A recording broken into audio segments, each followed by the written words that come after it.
You ask Tiger to solve. This deals with linear equations with one unknown. The final result is x equals 10. Let's solve it step by step.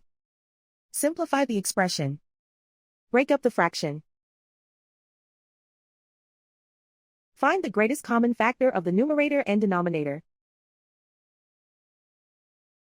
Factor out and cancel the greatest common factor. Group all constants on the right side of the equation. Add 1 to both sides. Simplify the arithmetic.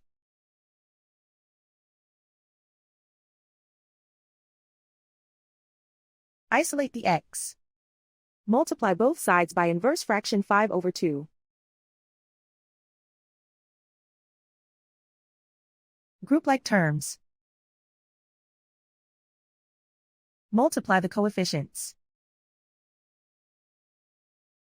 Simplify the fraction.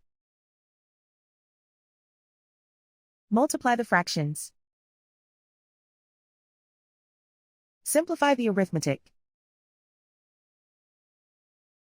And so the final result is x equals 10.